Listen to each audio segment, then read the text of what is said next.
Hello मेरे प्यारे प्यारे लिसनर्स, कैसे हो आप सब? उम्मीद करती हूँ अच्छे ही होंगे। तो आप सभी के लिए चुलबुली चाहत का पार्ट 43 से 45 यानी अंतिम भाग ये लेकर आ गई हूँ। कहानी अब आगे कंटिन्यू नहीं होगी, तो ये कहानी को अब यहीं समाप्त करती हूँ, लेकिन नई नॉवेल जरूर आएगी। तो चलिए शुरू करते हैं। तूफानी बारिश की मोटी मोटी बूंदें अभी भी मल्होत्रा हवेली की छतों पर जोर जोर से गिर रही थी, लेकिन हवेली के भीतर का नजारा पूरी तरह बदल चुका था। रेयांश जब जोया को अपनी मजबूत बाहों में उठाए हुए सीढ़ियां चढ़ रहा था, तब जोया का भीगा हुआ सिर उसके चौड़े सीने पर टिका था। रेयांश की धड़कनें इस वक्त किसी तेज चलते हुए इंजन की तरह दौड़ रही थी, गुस्से या अहंकार की वजह से नहीं, बल्कि अपनी जिंदगी को वापस अपनी बाहों में महफूज पा लेने के सुकून से। जोया के बेडरूम में पहुंचकर रेयांश ने उसे बहुत ही आहिस्ता से पैरों के बल जमीन पर उतारा। दोनों के कपड़े पानी से पूरी तरह सराबोर थे। जोया के गीले बाल उसके चेहरे पर चिपके थे, जिनसे पानी की छोटी छोटी बूंदें टपककर उसकी सुराहीदार गर्दन से होते हुए पेस्टल कुर्ती में जज्ब हो रही थी। तुम बहुत कांप रही हो जोया, पहले अपने कपड़े बदलो, वरना सुबह तक तुम्हें निमोनिया हो जाएगा। रियांश ने जोया के चेहरे से गीली जुल्फों को हटाते हुए बेहद सादगी और फिक्र से कहा। उसकी आवाज में अब वो पुरानी कड़वाहट या शक का एक कतरा भी बाकी नहीं था। और आप भी तो पूरे भीग चुके हैं। बड़े मिस्टर सिंघानिया बनते हैं, पर अकल नाम की चीज छूकर नहीं गुजरी। कोई इस तरह तूफान में बाहर खड़ा रहता है क्या? जोया ने अपनी सूजी हुई आंखों से उसे घूरते हुए नखरे से अपनी नाक सिकोड़ी। उसकी नाराजगी अब पूरी तरह से खत्म तो नहीं हुई थी, पर उसका रुख अब मीठी डांट में बदल चुका था। जब तक मेरी मिस पटाखा का सिग्नेचर नहीं मिलता, तब तक ये सिंघानिया अपने जिद से पीछे नहीं हटता। रियांश के होठों पर एक हल्की तसल्ली देने वाली मुस्कान आ गई। उसने अलमारी से जोया की एक सूखी साड़ी निकाली और उसके हाथ में थमा दी। जाओ, पहले चेंज करो। 10 मिनट बाद जोया जब एक साधारण सी सूती लाल साड़ी पहनकर और अपने बालों को तौलिया से सुखाती हुई बाहर आई, तो उसने देखा कि रेयांश ने अपनी भीगी हुई कमीज उतार दी थी। वह सिर्फ अपने ट्राउजर्स में था और बंटी का दिया हुआ एक पुराना सफेद कुर्ता उसने कंधे पर डाल रखा था। वे कमरे के कोने में रखी पुरानी हीटर की वेधशाला को चालू करने की कोशिश कर रहा था। बिजनेस मैगजीन्स का वो आलीशान टाइकून आज इस देसी कमरे में बेहद सादा और जोया के प्यार में पूरी तरह हारा हुआ लग रहा था। जोया चुपके से उसके पीछे आकर खड़ी हो गई। उसने तौलिया साइड में रखा और रेयांश के हाथ से हीटर का प्लग लेकर खुद सॉकेट में लगाया। रहने दीजिए, आपसे ये सब नहीं होने वाला। आप बस बड़ी बड़ी कंपनियों को संभालिए, जोया ने बैठते हुए धीरे से कहा। रेयांश ने काम रोक दिया। उसने जोया की आंखों में झांका, जहां अब गुस्से की जगह सिर्फ एक भीनी सी शिकायत बाकी थी। उसने बिना एक पल गवाए जोया के दोनों नाजुक हाथों को अपने बड़े और गर्म हाथों में ले लिया। जोया, मुझे सच में माफ कर दो। मैं जानता हूँ कि कबीर की उस घटिया साजिश में आकर मैंने तुम्हारे आत्मसम्मान को ठेस पहुंचाई, पर सच कहूँ तो उस तस्वीर को देखकर मेरा दिमाग सुन्न हो गया था। मैं ये सोचकर पागल हो रहा था कि जो लड़की मेरी दुनिया बन चुकी है, वे मुझसे कुछ छुपा रही है।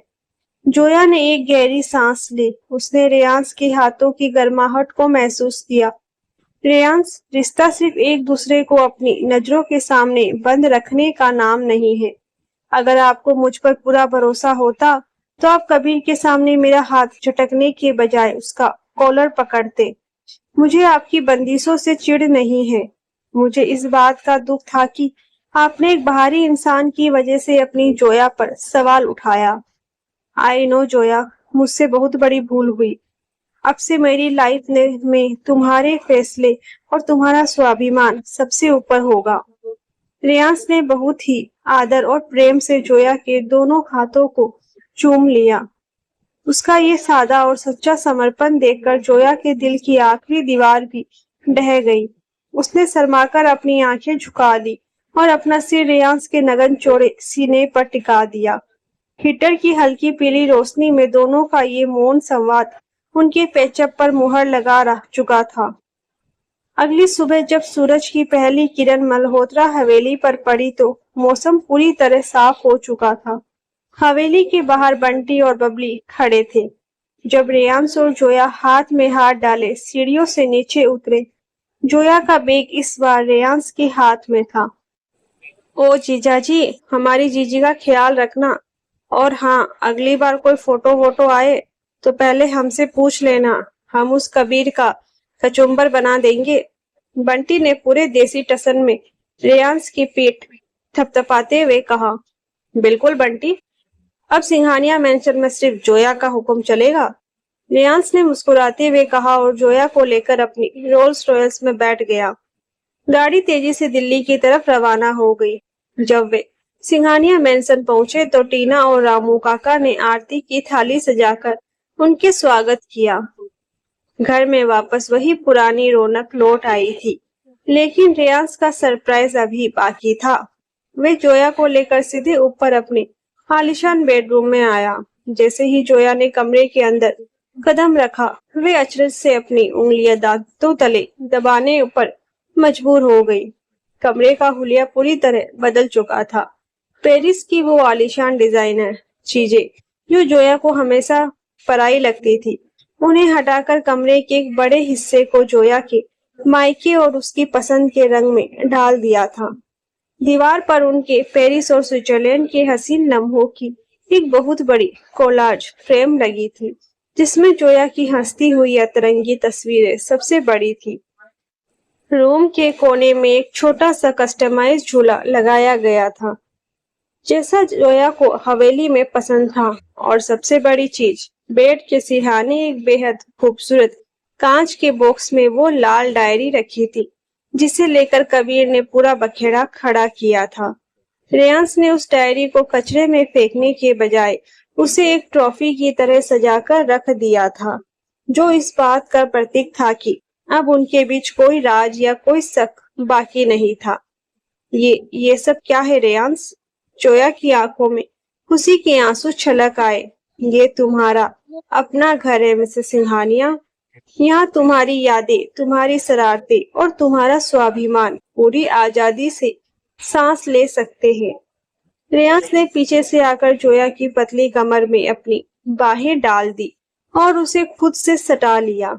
कबीर ने सोचा था कि वे हमारे बीच शक की दीवार खड़ी करके मुझे कमजोर कर देगा, पर उसे नहीं पता कि सिंघानिया अपनी अमानत को और भी ज्यादा शिद्दत से संभालना जानता है। जोया ने मुड़कर रेयांश के गले में अपने दोनों हाथ डाल दिए। उसकी हरी लाल चूड़ियां कमरे के सन्नाटे में मधुर संगीत की तरह खनक उठी। आप सच में बहुत बदल गए हैं मिस्टर पतिदेव। अब आपको खड़ूस कहना थोड़ा मुश्किल होगा, तो मत कहो। बस इस सिंघानिया को अपनी इस बेइंतहा मोहब्बत के रंग में पूरी तरह रंग लो। रेयांश ने बेहद सीधे और डूबते हुए लहजे में कहा। उसने धीरे से नीचे झुककर जोया की उन नसीली आंखों को चूमा, फिर उसके गालों के डिंपल को सहलाते हुए उसके कांपते गुलाबी होठों पर सीधे अपना हक जमा दिया। ये किस उनके इस नए और मजबूत रिश्ते की एक मुकम्मल शुरुआत थी। कबीर का साजिशी साया अब हमेशा के लिए उनके बीच से मिट चुका था और सिंघानिया मेंशन की दीवारें एक बार फिर उनके इस सतरंगी और बेइंतहा इश्क की गवाह बन रही थी। सिंघानिया मेंशन के उस हसीन और मुकम्मल पैचअप को अभी 2 ही दिन गुजरे थे कि बिजनेस की दुनिया में एक बहुत बड़ा और खौफनाक तूफान उठ खड़ा हुआ। रेयांश और जोया सुबह के वक्त डाइनिंग टेबल पर बैठकर आराम से नाश्ता कर रहे थे। जोया अपने हाथों से रेयांश को पराठा परोस रही थी और रेयांश मुस्कुराते हुए उसकी चूड़ियों की खनक का आनंद ले रहा था।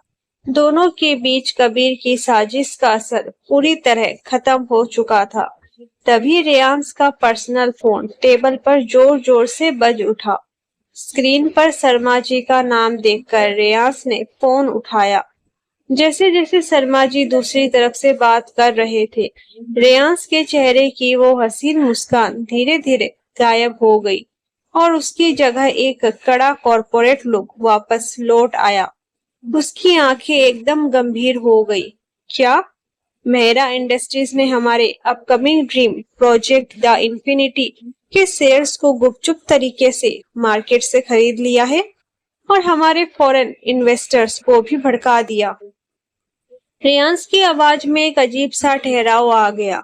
जी सर, कबीर मेहरा ने हमारी कंपनी के 30% शेयर्स पर कब्जा कर लिया है और आज दोपहर 2 बजे होने वाली बोर्ड मीटिंग में वे सिंघानिया ग्रुप की टेक ओवर का दावा पेश करने वाला है। अगर ऐसा हुआ तो सिंघानिया ग्रुप का नामो निशान मिट जाएगा। शर्मा जी ने घबराते हुए पूरी रिपोर्ट दी। फोन कटते ही रेयांश सोफे से उठ खड़ा हुआ। उसके चेहरे पर एक बहुत बड़ा तनाव साफ दिख रहा था। द इंफिनिटी सिर्फ एक बिजनेस प्रोजेक्ट नहीं था, बल्कि ये रेयांश की सर्वज्ञ पिता का सबसे बड़ा सपना था, जिसे पूरा करने के लिए रेयांश ने रात दिन एक कर दिए थे। कबीर ने सीधे रेयांश के दिल पर वार किया था। जोया ने रेयांश का ये बदला हुआ रूप देखा तो उसने नाश्ते की प्लेट साइड में रखी और सीधे उसके पास आकर उसका हाथ थाम लिया। रेयांश, क्या हुआ? कबीर ने फिर से कोई नई घिनौनी साजिश रची है क्या? जोया, कबीर ने इस बार हमारे बिजनेस एम्पायर पर हमला किया है। वह सिंघानिया ग्रुप को मार्केट से पूरी तरह मिटाना चाहता है। मुझे अभी इसी वक्त हेड ऑफिस पहुंचना होगा। रेयांश ने अपनी शर्ट के बटन ठीक करते हुए कहा। मैं भी आपके साथ चलूंगी, जोया ने पूरी कड़क और अटूट आवाज में कहा। उसकी आंखों में इस वक्त कोई डर नहीं था, बल्कि अपने पति के साम्राज्य को बचाने का एक जबरदस्त संकल्प था। जोया, ये कोई पारिवारिक ड्रामा नहीं है। वहाँ कॉर्पोरेट बोर्डरूम में बहुत तीखे सवाल होंगे, वकील होंगे और कबीर के साथी चालबाज होंगे। तुम वहाँ? रेयांश ने उसे रोकना चाहा। भूल गए आप? मैं सिर्फ आपकी पत्नी नहीं हूँ, बल्कि आपकी स्पेशल पर्सनल असिस्टेंट भी हूँ। जब पेरिस में हम दोनों मिलकर गुंडों से लड़ सकते हैं, तो इस कबीर मेहरा जैसे कॉर्पोरेट चूहे से क्यों नहीं? आज मैं भी बिजनेस सूट पहनकर आपके साथ कंधे से कंधा मिलाकर खड़ी रहूंगी।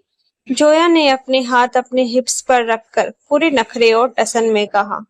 रेयांश ने जोया की आंखों में वो पुराना मिस पटाखा वाला बारूद देखा तो उसका हौसला दोगुना हो गया। उसके होठों पर एक गर्व भरी मुस्कान आ गई।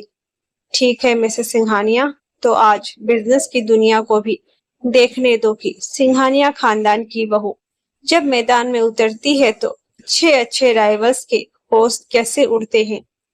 ठीक दोपहर के 1 बजे सिंघानिया ग्रुप के विशाल हेड ऑफिस के सामने रेयांश की रोल्स रॉयस आकर रुकी। इस बार गाड़ी से सिर्फ रेयांश ही नहीं उतरा, बल्कि उसके साथ जोया भी उतरी। जोया ने आज एक बेहद designer dark grey business suit पहना था। बालों को एक परफेक्ट पोनीटेल बना रखा था और आंखों में वही गहरा काजल था। वे रेयांश के बगल में बिल्कुल एक बॉस लेडी की तरह चल रही थी। पूरा ऑफिस स्टाफ उन्हें देखकर हैरान था। वे सीधे 40वें फ्लोर के मुख्य बोर्डरूम की तरफ बढ़े। जैसे ही भारी कांच का दरवाजा खुला, अंदर का नजारा बेहद तनावपूर्ण था। बोर्ड के सारे मेंबर्स कुर्सियां पर बैठे थे और टेबल के सबसे दूसरे छोर पर कबीर मेहरा पूरे एटीट्यूड में पैर पर पैर चढ़ाए बैठा था। उसके बगल में वकीलों की पूरी फौज खड़ी थी। वेलकम मिस्टर रेयान सिंघानिया, और हमारी प्यारी जोया भी यहाँ है। वाह, तो तुम दोनों मिलकर अपनी कंपनी की आखिरी विदाई देखने आए हो? कबीर ने एक सातिर और कमीनी मुस्कान के साथ कहा। जबान संभाल कर बात करो कबीर मेहरा, तुम जिस सिंघानिया ग्रुप को खरीदने का ख्वाब देख रहे हो, उसकी नींव सिर्फ पैसों पर नहीं बल्कि भरोसे पर टिकी है। रेयांश ने टेबल पर हाथ मारते हुए कहा। पूरे बोर्डरूम की हवा एक सेकंड में ठंडी हो गई। भरोसा? बिजनेस में सिर्फ नंबर्स चलते हैं सिंघानिया। ये देखो लीगल पेपर्स। मार्केट के 30% शेयर्स मेरे पास है और तुम्हारे 3 बड़े फॉरेन इन्वेस्टर्स ने अपना हाथ पीछे खींच लिया है। अब इस प्रोजेक्ट को पूरा करने के लिए तुम्हारे पास फंड्स नहीं है। कानूनन ये कंपनी अब मेरी होने वाली है। कबीर ने पेपर्स टेबल पर फेंकते हुए पूरे घमंड में कहा। बोर्ड के मेंबर्स भी फुसफुसाने लगे। हाँ सर, कबीर मेहरा की बात सही है। अगर हमारे पास फंड्स नहीं है तो हमें ये मर्जर स्वीकार करना होगा। रियाज के चेहरे पर सिकन आ गई। वह जानता था कि लीगल तौर पर कबीर का पलड़ा भारी था। कबीर ने गुपचुप तरीके से सारे इन्वेस्टर्स को बेकअप कर लिया था। तभी जोया अपनी सीट से उठी। वे धीरे धीरे कदम बढ़ाती हुई सीधे कबीर की टेबल के पास पहुंची। उसके चेहरे पर इस वक्त एक अतरंगी और बेहद सातिर मुस्कान थी। उसने कबीर के होश उड़ा दिए। मिस्टर कबीर मेहरा, आप बिजनेस के बहुत बड़े खिलाड़ी बनते हैं ना, पर आप एक चीज भूल गए। आपने जिन 3 फॉरेन इन्वेस्टर्स के शेयर्स खरीदे हैं उन्हें जरा ध्यान से देखिए। जोया ने अपने बैग से एक छोटा सा टेबलेट निकाला और उसकी स्क्रीन बोर्ड मेंबर्स के सामने घुमा दी। ये क्या बकवास है? कबीर ने चौंक कर पूछा। ये बकवास नहीं, ये आपकी साजिश का कबाड़ा है।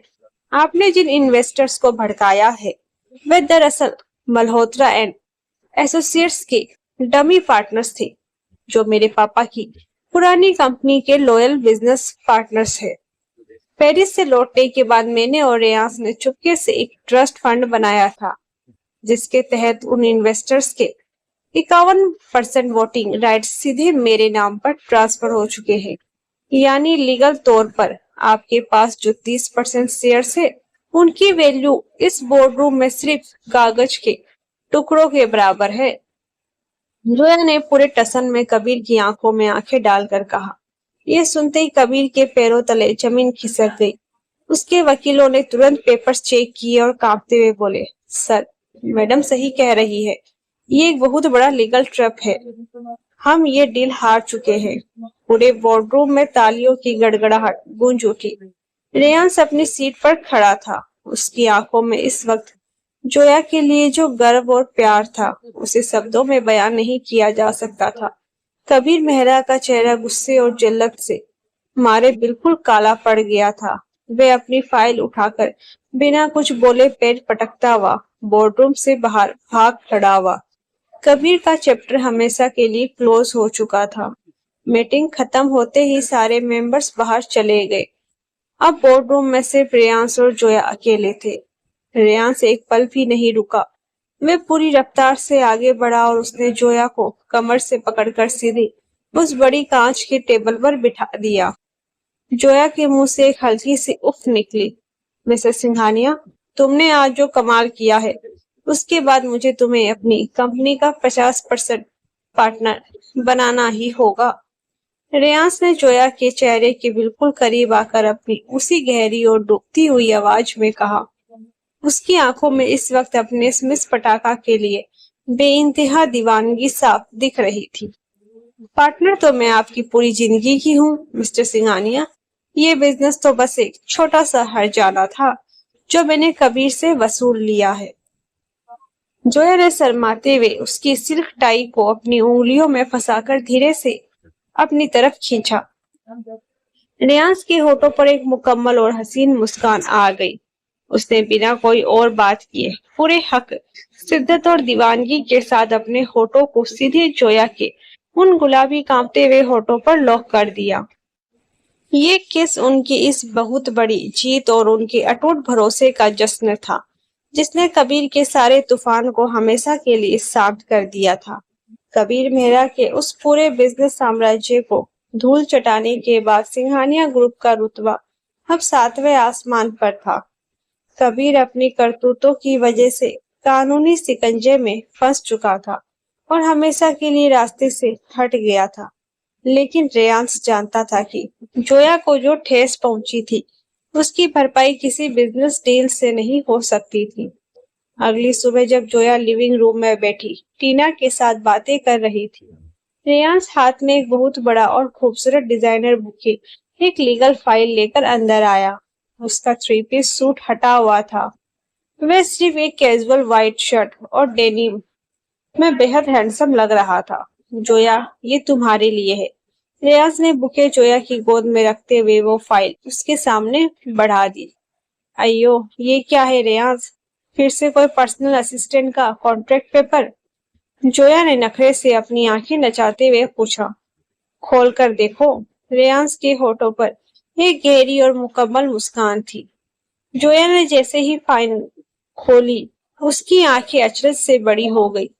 वह सिंघानिया ग्रुप का एक नया प्रोजेक्ट था, जिसका नाम था Zoya Malhotra Singhania foundation for arts and education.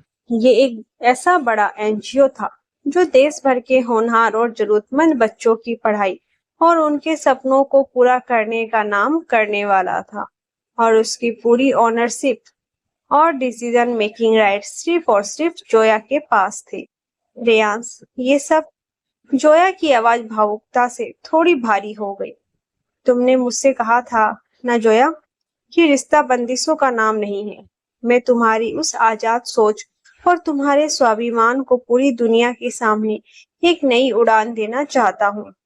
अब तुम सिर्फ सिंघानिया मेंशन की बहू नहीं, बल्कि इस फाउंडेशन की सर्वसेवा हो। तुम अपनी मर्जी से अपनी लाइफ और इन बच्चों के भविष्य के फैसले लोगी।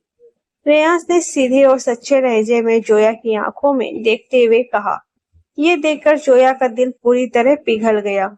उसने बिना एक पल गंवाए फाइल साइड में रखी और दौड़कर खुद को रेयांश के सीने से लगा लिया।